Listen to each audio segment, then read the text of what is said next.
Facultad de Ciencias de la UNAM, ¿sí, verdad? Sí. A Efraín Vega Landa, que nos presentará plusvalidad Poincaré. ¿Sí? Gracias. Hola. Bueno, la intención de la plática va a ser dejar ideas sobre la variedad de Poincaré. La variedad de Poincaré es un resultado que establece un isomorfismo entre grupos de homología y grupos de homología de la variedad. Es un resultado estándar en los cursos de topología algebraica. Lamentablemente a veces los cursos de topología algebraica uno se los encuentra hasta el posgrado. De hecho, pues me gustaría hacer como una invitación a que tal vez se pudieran manejar algunas ideas de estas desde antes, aunque luego es difícil. De hecho, el enfoque que vamos a usar para introducir esta perspectiva de la variedad de Poincaré va a ser intuitivo-geométrica.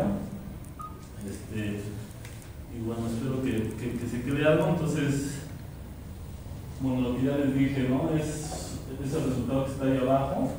Establece que el grupo de la K homología es isomorfo al de la N-K cohomología. Ese es así como a lo que quiero mencionar cosas de eso, ¿no? Lo pongo primero ahí, y va a tener, la N va a ser una variedad cerrada y orientable. Entonces, lo que quiero discutir. Y al final también quiero, lo que vamos a hacer es llegar a ese resultado utilizando una herramienta que se llama teoría de la intersección. Y entonces este resultado se puede ver con la teoría de la intersección y se puede ver utilizando el teorema de Lerrand con formas diferenciales. Y quiero al final dejar una idea de que la teoría de la intersección tiene como un correspondiente en formas diferenciales, que es el producto cuña, para los que hayan visto formas diferenciales. Bueno, si no han visto formas diferenciales, y eso va a estar un poco más violento, pero hay que se les quede en la memoria. Así pasa a veces, es que en media hora no me da tiempo. Entonces, rápidamente, la homología es una variedad. La homología, a ver, esa figura ahí que se les queda en la memoria, la homología como que mide hoyos. No es lo mismo esos lados de un tetraedro con la cosita de adentro que sin la cosita de adentro. Entonces, la filosofía así de la homología es que cuando no está la cosita de aquí, va a ser diferente el escenario que cuando sí está. Cuando sí está no hay hoyo, y cuando no está, va a haber hoyo. No sé si lo dije bien. Cuando sí está no hay hoyo, y cuando no está va a haber hoyo. Y la homología lo que hace es como medir cuando no está, o sea, medir los hoyos. Es como la idea positiva. Entonces, a ver, esto tampoco da tiempo de detallarlo, pero la homología es una sucesión de grupos que vienen asociados a un complejo de cadenas, que es lo que estoy poniendo aquí abajo. Ese complejo de cadenas, así intuitivamente, para que se les quede una idea, agarran ustedes la variedad y le hacen manita de puerco y le sacan información para obtener ese complejo de cadenas. Esa manita de puerco es así como información topológica. Algunas veces este complejo de cadenas tiene que ver con triangulaciones y maneras de ir pegando los simplejos, y entonces tiene simplejos de todas las dimensiones, y el operador frontera te lleva de los de una dimensión en los de la otra. Y entonces el chiste es que si tú te fijas en el kernel, entre la imagen, es lo que te va a capturar los hoyos. Y me regreso aquí. En ese caso tendrías que la combinación lineal de las cuatro aristas sería especial.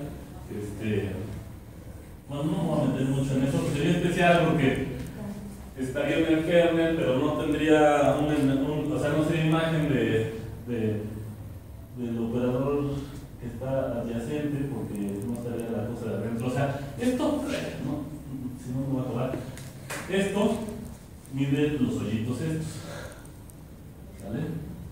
Bueno, es un complejo de cadenas. Hay varias maneras, hay homología simplicial, homología celular, homología singular, hay varias maneras. Yo lo único que quiero que se les quede es que ese cociente es el que determina estos grupos. Y cada generador de esos grupos lo podemos visualizar. Esa es como la idea que creo que se les queda. Lo podemos visualizar por nuestra limitación de dimensionalidad. Vivimos en un espacio de 3 dimensiones, podemos ver variables de muy poca dimensión, pero bueno, en el caso del toro, ese círculo azul y ese círculo rojo son generadores del HK, donde K es igual a 1, y en ese caso el grupo de homología del H1 del toro sería Z al cuadrado. ¿Va? Bueno, eso es lo que quiero que se les quede. El grupo tiene 2 generadores. Luego, bueno, ya. Algunos ejemplos. Por ejemplo, el círculo. Fíjense, el H0 básicamente lo que mide son las componentes alcoconexas de la variedad. Si la variedad es una pieza, siempre el H0 va a ser Z. Y aquí este H1, lo que en el fondo está midiendo es que pues el círculo como que encierra un hoyo ahí de dimensión 1. Si nos vamos a la 2 esfera, ese hoyo de dimensión 1 deja de existir. O sea, cuando yo me agarro, fíjense aquí en el círculo, como que el círculo no es frontera de nada, o sea, no hay nada que tape el hoyo. Aquí si yo dibujo un circulito, por ejemplo, a los ojos del topólogo cualquier cuadradito es un círculo, entonces este es frontera de algo de dimensión 2, entonces no hay hoyo, y por eso los grupos de homología del círculo son 0 aquí, porque no hay hoyo de dimensión 1, pero si hay hoyo de dimensión 2, otra cosa, los hoyos tienen dimensiones. Entonces los grupos de homología capturan esas dimensiones, o sea, son unas de dimensión 1, 2, 3, ¿va? Ese es el ejemplo que ya hemos visto, nada más que no había puesto los grupos. Esto quiere decir que tienes un hoyo que cuenta así, pero otro hoyo que cuenta así, y eso se puede ver que en el proceso de doblar el rectángulo para construir el toro, primero haces un hoyo así, que es como el generador de este círculo, y luego cuando doblas así tienes el otro generador. Entonces tienes ahí dos tipos de hoyos, y también hay un hoyo bidimensional. El hoyo bidimensional es todo el toro. O sea, ya nada más puse este ejemplo porque voy a trabajar con ángulo de 3 dimensiones como para motivar las cosas. Va a ser el 3 toro. En la 3 esfera, de manera análoga, ahora ya no va a haber hoyos de dimensión 2. O sea, si yo ahora meto una 2 esfera ahí, como que va a tener ahí relleno y ya no va a contar para los hoyos. Y esos son los grupos de homología para la esfera. Para el toro, de dimensión 3, lo voy a usar, y a lo mejor uso un cartito que se llama de dónde. Ok, gracias por. ¿Qué tal? Entonces este es el toro. Fíjense, aquí en el toro los generadores de este grupo van a ser 3 círculos. Los círculos los pueden ver como segmentos que van de una pareja de caras opuestas a la otra. Aquí están identificadas con estas flechas. Ya no podemos ver esa 3 variedad aquí en nuestro espacio de 3 dimensiones, pero así como alguien en el plano no puede ver un toro, lo pueden imaginar que el 3 toro es hacer esas identificaciones. Entonces, los generadores de este son círculos. Los generadores de este van a ser estos planos, van a estar pintado uno, el otro sería así, y el otro sería como el plano X, Y, Z, van a ser 3 toros. Eso tampoco está así totalmente, no lo vamos a ver bien, pero va a haber esos 2 toros, porque este es un 3 toros, esos 2 toros van a generar este grupo de homología de dimensión 2, y al final el 3 toro en sí o sea, encierra un hoyo de dimensión 3. Entonces, bueno, esos son algunos ejemplos. Otra cosa, la homología tiene un fenómeno que no lo voy a mencionar casi, y es que tiene torsión. Puede haber elementos de torsión. Un elemento de torsión es como en el plano proyectivo. En el plano proyectivo ustedes pueden tirar así como si fuera una caña de pescar que se cierre, pero si tú le jalas no se contrae, y entonces ese elemento cuenta para el H1, pero no va a contar como estos Zetas, porque en esos espacios recorres 2 veces, o sea, como que la caña le mandas el doble ritmo y así se puede retraer. Son fenómenos raros, o sea, la torsión es difícil, incluso, entonces yo voy a andar casi sin mencionar lo que es la torsión, por eso no puse ningún ejemplo, pero para los que sepan, no la voy a mencionar. Bueno, ¿qué es la cohomología? La cohomología, a ver, rápido, de álgebra lineal. Cuando tienes un mapeo de un espacio vectorial en otro, tienes el espacio dominio, el espacio imagen, hay un mapeo que es el mapeo traspuesto, que va del dual de este espacio en el dual de este espacio, no sé si se acuerdan o lo hayan visto. Entonces el chiste es que el complejo de cadenas de la homología, todos estos mapeos son mapeos lineales, entonces se utiliza la misma idea y entonces tienes aquí abajito el dual de este, y entonces tienes una bola de mapeos al revés, que serían como los mapeos traspuestos, y entonces tienes un complejo de cadenas como hermano de este, y entonces hay una sucesión de grupos nueva, que es tomar el kernel de uno entre la imagen de otro, y esa nueva sucesión de grupos se llama los grupos de cohomología. ¿Sale? Entonces, la cohomología, no sé, para ustedes, siempre el paso al dual, luego, en muchos casos, a mí me pasa como que se vuelve oscuro, se dificulta. De por sí la homología es a veces un poco oscura, bueno, pues la cohomología luego ya sean los duales. El chiste es que voy a intentar que con la teoría de la intersección que se aclare tantito, hasta cierto punto. Bueno, entonces ya dije eso. Luego, a ver, ahí les da la idea, así, en este dibujo, la idea es que, la idea es que,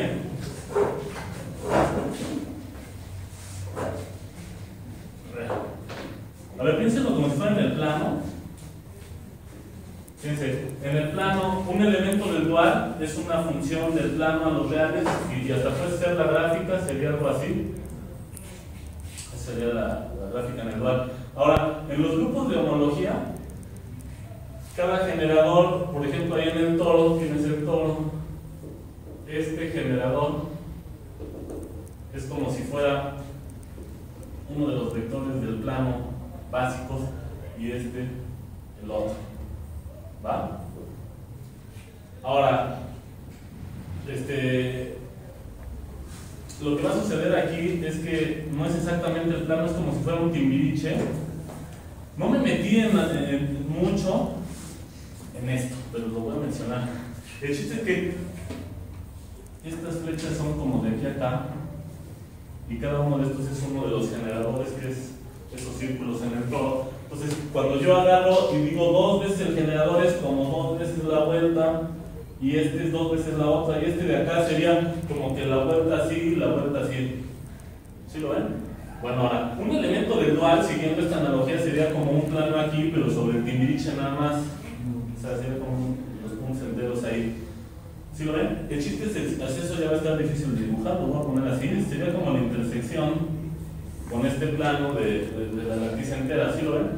Ahora, el chiste que quiero que vean es el siguiente: ¿cómo obtener estas alturas? Estas alturas serían la evaluación del elemento del dual en un puntito del timbiriche que representa uno de los elementos del H1 en este caso. ¿Sale? Bueno, el chiste es que la teoría de la intersección me va a ayudar y les digo, a ver, por ejemplo, a ver, sí, aquí, fíjense, agárrense el rojo.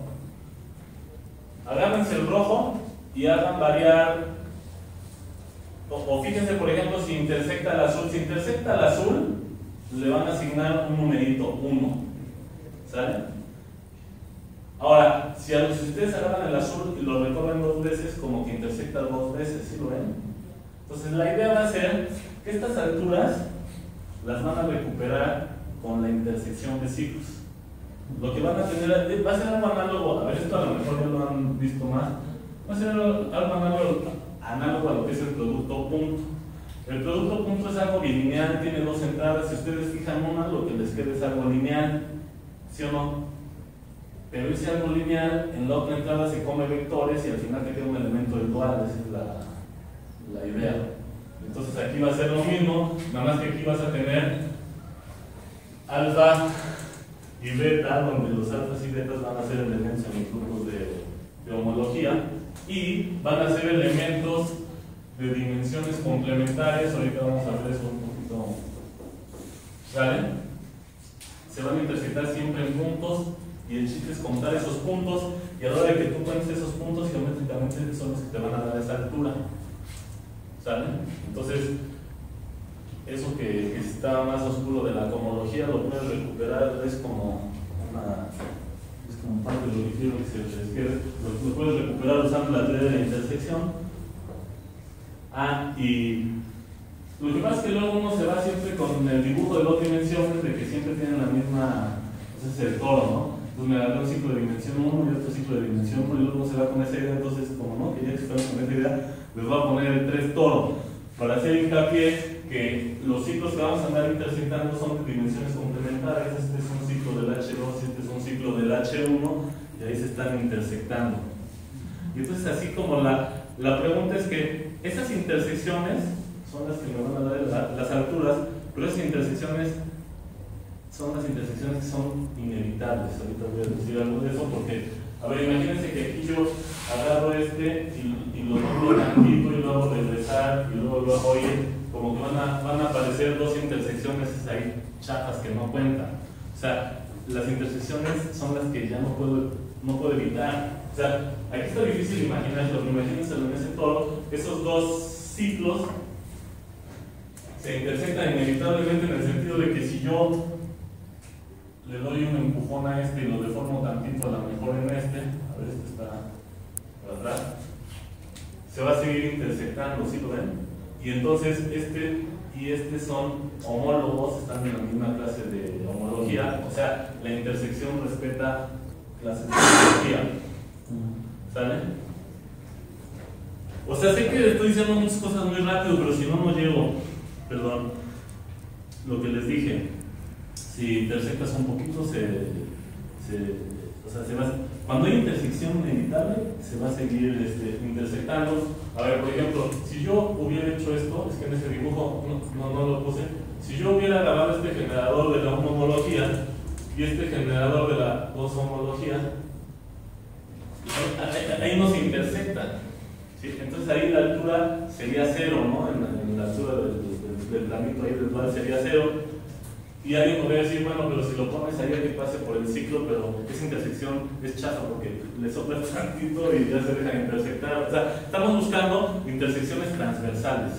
Hay un concepto de transversalidad, pero así intuitivamente algo es transversal cuando este espacio y así como que me agarro una base de uno y una base del otro y llenan la base del espacio tangente de la variedad en donde estamos metidos, que sería 3, y entonces en ese caso 2 de estos y el otro son linealmente dependientes y entonces ya no llenas y entonces la intersección es transversal. Lo que les decía, ¿no? Si de forma más pueden aparecer más puntos de intersección, a ver nada más esta receta para contarlos, cómo los cuentas adecuadamente, y entonces el chiste es que esos puntos, cuando la intersección es así transversal, hay unos que cuando aparecen, por ejemplo, aquí, si yo hago esta y hago que dé la vuelta como un ganchito, como que aparecen dos que se van a eliminar entre ellos, estos no van a contar, y la manera de verlo es, estás en una variedad orientable, tienes dos ciclos, y era lo que les decía, tienen que escoger en sus espacios tangentes un marco, un par de bases, y ese par de bases completa una base de la variedad grande, y lo que tienes que hacer es comparar con la orientación. Puede ser la orientación coincide o no coincide, si coincide le das +1, si no coincide le das -1, y finalmente el número que va a importar es fijarte en todas las intersecciones inevitables, porque aquí nada más hay una, pero sí da una onda que yo podría poner una curva aquí en el toro, que hiciera esto varias veces y después se cierra, intersectar varias veces y entonces lo que tienes que ver es ese número de intersecciones. Fíjate en todas las inevitables y fijarte en los signos, y ese es el número bueno. Es el número que va a ser invariante topológico. Eso de invariante topológico es que si tú deformas las dos cosas, o sea, son como dos actores que se están intersectando, deformas uno o el otro y ese número está ahí presente, es invariante. A ver, esto creo que es así de... Si esto es así de detalle, se me hace que me lo voy a brincar para irme más rápido. O sea, a ver, bueno, más rápido. Por ejemplo, si te agarras un ciclo que sea cero en la homología, por ejemplo, este es cero porque es la frontera de este disco, y si agarras ese, va a resultar que. Sí, aquí. Sí. Es que esta frontera de ese. Pues el ciclo sería el azul, y entonces este ciclo azul, que es ese ciclo azul cero en la homología, lo intersecta cualquier otro ciclo, siempre va a tener un número de intersecciones par que se anulan y siempre va a dar cero. Lo estoy intentando decir aquí. Sabes que un ciclo está en la clase de cero, entonces cuando lo pones a intersectar con cualquier otro te da cero. Luego, este producto pues es lineal en cada factor, por eso es la analogía ahí con el producto punto. Y entonces, a ver, el ejemplo que aquí les puse para intentar motivar algo era con el H1 y el H2 de T3, y entonces al final pues vamos a tener un mapeo bilineal análogo al producto punto, en donde vas aquí a los enteros, y la manera de ver qué número te da es fíjate cuántas veces se intersecta. Entonces el chiste es que la intersección te va a dar ahí las alturas, los elementos del dual. Esa es como la idea. Esto es así ya más en general. Fíjense, aquí ya pues es lo malo luego de estas teorías que vemos muy poquito, ¿no? Pero ya te vas al décimo grupo de homología, y entonces vas a intersectar cosas de dimensión K con cosas de dimensión N-K. Cuando se intersectan transversalmente, lo hacen en puntos, y entonces los cuentas, y por eso vas a los enteros, y este es, o sea, el número de intersección es quien te da este mapeo, ¿no? Se llama producto de intersección.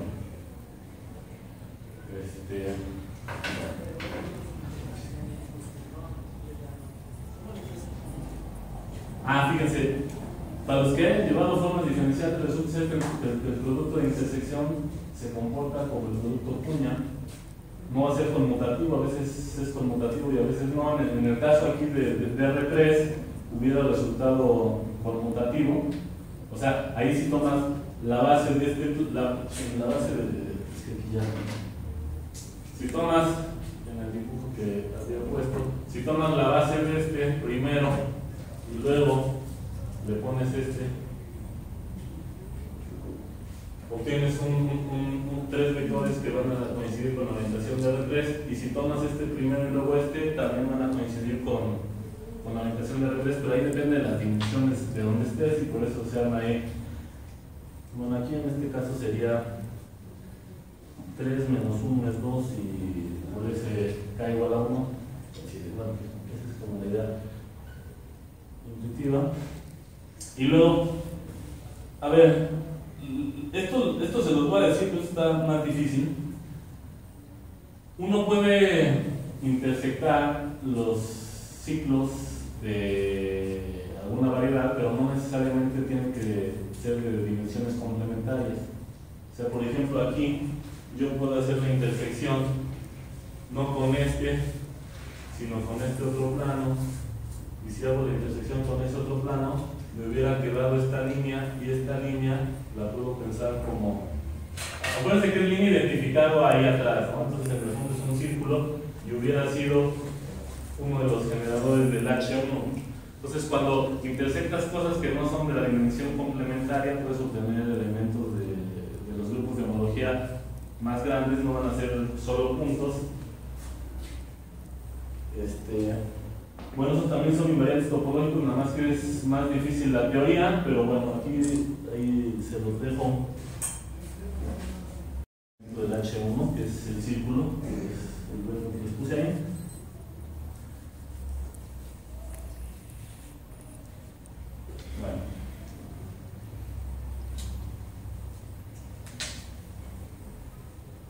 Bueno, este es el teorema de Poincaré. A ver, no lo voy a probar, nada más con esta motivación quiero que se les quede así como alguna idea.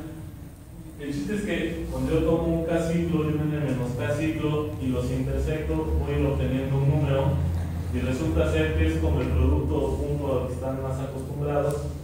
Ese producto punto va a ser no degenerado y además va a ser unimodular. No me voy a meter mucho a decir eso de unimodular, pero en el fondo es que a un generador lo tienes que mandar a altura 1, o sea, no se vale que lo mandes a altura 2, porque entonces, bueno, se arma ahí, o sea, ya no sería isomorfismo al 100%, por decirlo de alguna manera.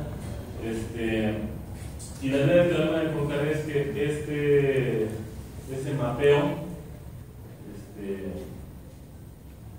es no degenerado, y entonces cada vez que te agarras un funcional aquí, y esto es lo que les intenté decir desde el principio, te agarras un funcional aquí que va de este grupo de homología a los enteros, ese lo puedo ver yo como fijar un K ciclo y dejar libre así como en el escrito de los productos puntos, y entonces barres todos los elementos de intersectas y obtienes el funcional. Entonces la idea es que puedes recuperar todos los elementos de la homología así intersectando.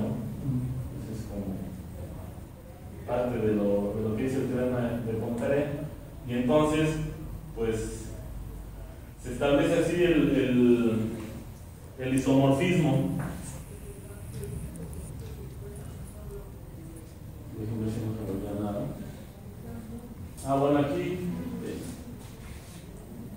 es una observación ahí con las clases de torsión, que a veces cuando agarras una clase de torsión, cuando tú le pones todos los ciclos aquí siempre en relación. Aquí les gusta esta idea. La idea de la prueba es que tú tienes una triangulación en una variedad y te agarras una triangulación a partir de la subdivisión baricéntrica, y entonces te quedan ahí unos complejos duales y al final comparas y te sale la prueba del isomorfismo. No da tiempo. A ver, hasta ahorita lo que he querido decirles es que la variedad de Poincaré la puedes probar usando intersección de ciclos. Esa es hasta ahorita la idea. Luego, lo que sigue es que si usas el teorema de de Rham, hay una formulación. Fíjense, el teorema de de Rham es esta parte de aquí. Puede ser con coeficientes en los racionales o coeficientes en los reales. Eso, de los coeficientes en los reales o los coeficientes en los racionales, es aquí, esta látiz lo que hace es que los múltiplos, en lugar de ser enteros, son racionales o reales, entonces como ir llenando el plano. Y entonces cuando vas llenando el plano no das chance de tumbarlo unimodular. O sea, ahora sí va a dar chance de que, por ejemplo, X lo mandas a 2X, ahora sí se vale así como que isomorfismo bonito. ¿Sale? Bueno, en fin. Entonces el chiste es que de este lado,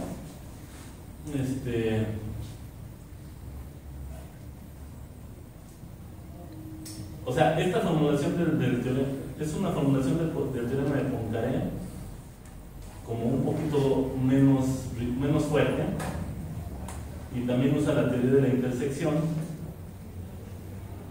Bueno, a ver, eso ya más o menos fue lo que ya dije. Y ahora voy con el teorema de de Rham. El teorema de de Rham te dice que la homología es isomorfa a la homología de de Rham.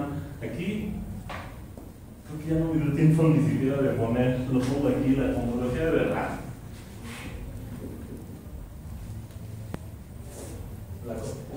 El décimo grupo de homología, así son las formas, son K formas cerradas entre las formas exactas. Entonces, para los que hayan usado formas diferenciales, pues el hecho de que haya manera de meter formas cerradas que no sean exactas en la variedad también captura hoyos.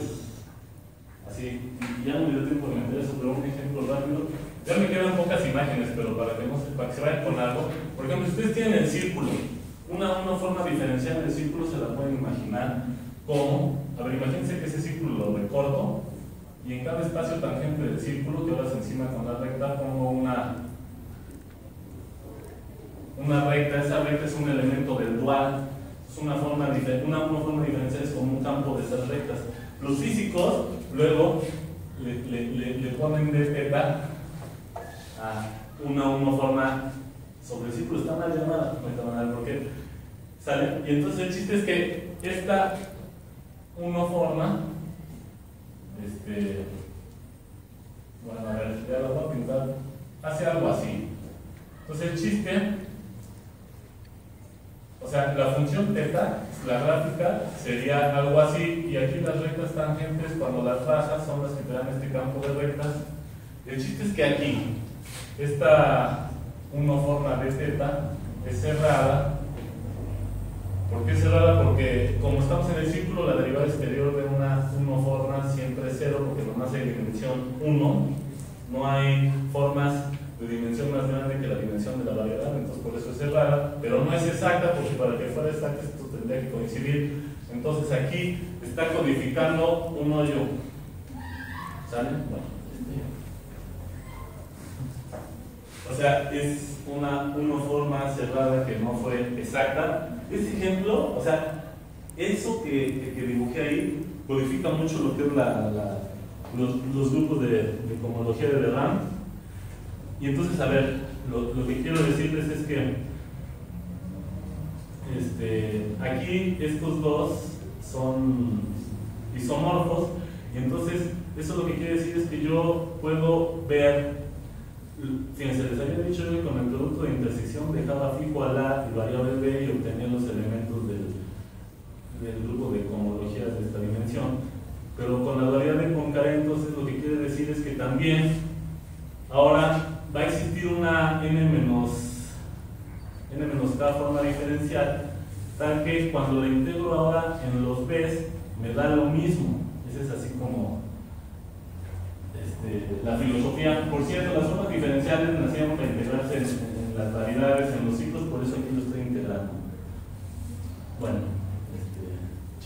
no traigo reloj, pero creo que quedan como 8 o 10 láminas de quedar. Sí, 5. Sí, 5. O sea, ya me queda poco, ya O sea, pasamos. Bueno, a ver, si me dan chance así me tardo, yo creo, menos de 5 minutos tal vez para llegar a donde quiero. Y ya. ¿Sí? ¿Está bien? Aquí está. ¿Verdad? Sí, claro. Sí, Sí. sí. Ya tengo la siguiente. Ya te gracias. sí. Gracias. Bueno.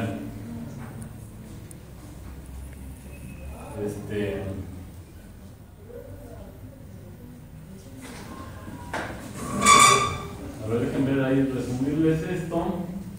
Bueno, el chiste es que ahora, a ver, la idea va a ser esta. Con la cohomología de Ram, vamos a sustituir este producto de intersección por algo, y hacia allá vamos, ¿no?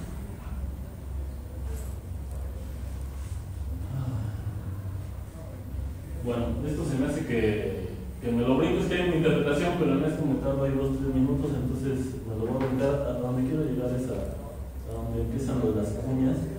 En las formas diferenciales existe un producto entre ellas, el producto cuña. El producto cuña manda formas cerradas en formas cerradas, entonces va a estar definido en los grupos de cohomología. ¿Sale? Ahora, si esta suma de las dimensiones es n, pues entonces se va a parecer un poco ahí al producto de intersección. Es así como para motivar un poco.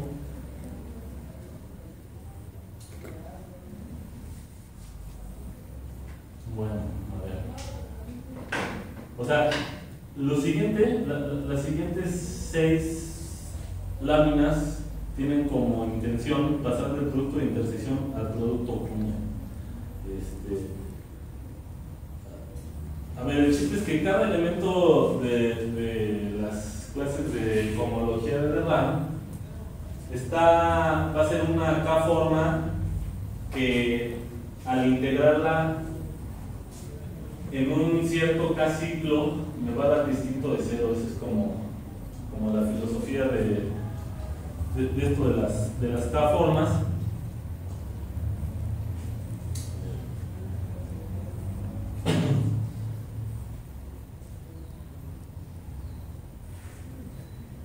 A ver, ¿saben qué? Me voy a regresar, me voy a adelantar a donde quiero llegar y ahorita me regreso porque si no voy a quedar mal.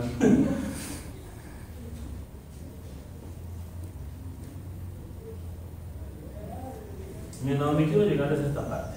Esto es como lo que quiero que se les quede en la memoria y ahorita regreso ahí para intentar decirles algo del camino. A donde quiero llegar es que el producto de intersección de estos ciclos es lo mismo que la integral de ciertas formas diferenciales, que cada una de estas formas va a ser la verdad de Poincaré de estos ciclos. Y entonces la filosofía es que la intersección de ciclos en la homología es igual de Poincaré al producto cuña en la cohomología. Esto es así interesante. No se han oído hablar del teorema, por ejemplo, del índice de Poincaré-Hopf, o han oído hablar del teorema de Gauss-Bonnet-Chern. Lo que está sucediendo aquí es que vas a tener ciertas integrales de formas cerradas que van a estar gobernadas por cómo se intersectan ciertos ciclos que van a ser duales de Poincaré a las formas que estás integrando. Entonces, por ejemplo, hay un resultado así el más sencillo del teorema de Gauss-Bonnet de 2 dimensiones, por ejemplo. Este teorema, por un lado trae esta integral y por otro lado trae aquí esta característica de Euler, y esa característica de Euler la puedes interpretar como agarrar un campo vectorial. Ese campo vectorial lo ves en el haz tangente y entonces tú lo ves como una sección y te preguntas si la sección correspondiente al campo vectorial intersecta o no a la sección 0. Entonces resulta que en esos casos vas a tener intersecciones forzadas como las que pinté allá. Entonces el chiste es que ahí tienes el vínculo y es a donde quiero llegar. Eso es justo este lado de la igualdad y este lado de la igualdad. Lo que quiero ilustrar es que a veces ni siquiera necesitas hacer la integral. O sea, esa integral va a estar gobernada por la intersección de los ciclos duales de Poincaré a las clases de cohomología de las formas diferenciales que estás integrando. Y entonces, o sea, casos particulares de la dualidad de Poincaré pueden ser teoremas importantes en geometría, como el teorema de Gauss-Bonnet. Ahora, este teorema se generaliza, nada más que aquí lo que integra ya no es la dos formas de curvatura, sino una forma de volumen que se forma a través de la forma de curvatura. Vas haciendo como potencias y llegas a una forma de volumen, y esa forma de volumen integra o no, y es la misma idea, dependiendo de si los campos vectoriales se pueden zafar o no, y en el fondo es como la generalización de este resultado, y es como esta igualdad a la que estoy queriendo llegar. Y bueno, aquí estas páginas como que pasas del producto de intersección al producto cuña, pero pues se me hace que pues, voy a pedir una disculpa porque ya, o sea, sí me tarda un poco más. Y entonces yo lo que quería llegar era a esta igualdad que ya medio se las dije, y finalmente la dualidad de Poincaré a través de la versión de cohomología se puede expresar así. Y entonces es la misma idea que entonces esas alturas de allá, de los elementos ahí virtuales, fijo una de estas y entonces hago variar la otra y obtengo un elemento igual, nada más que ahora estamos ya con formas diferenciales. Y ahí hay toda una interpretación de de las formas diferenciales de que lo que en esencia hacen es medir volumen. O sea, todas estas páginas yo tenía que hacerles ahí unos dibujitos para llevarnos ahí por el camino y acabar en estas desigualdades de lo que hacen las formas diferenciales. Es algo así como el determinante, ¿sale? Y entonces resulta que si los ciclos no se intersectan, a ver, nada más es como la idea, si los ciclos no se intersectan, es como tener formas diferenciales que están midiendo volumen de cosas encimadas. Por ejemplo, el volumen de esto con el volumen de esto, este mide volumen de dimensión 1, este mide volumen de dimensión 2, pero como se enciman, esos volúmenes no generan el 3 volumen. Entonces esa es la idea que liga. Cuando se intersectan así, cuando tú me dices este 2 volumen con este 1 volumen, al final sí vas a generar 3 volumen, pero cuando no se intersectan, o como en este caso, no generas volumen de la dimensión de la variedad, y por eso aquí vas a tener 0. Es como de manera intuitiva. Y bueno, por si les gustó este enfoque geométrico está en algunos libros, un pedacito en uno, otro pedacito en otro. Ahí les recomiendo ahí esos libros y gracias.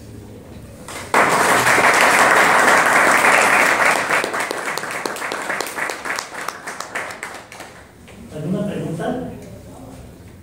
¿O comentarios? ¿O algo así? Bueno, pues muchísimas gracias.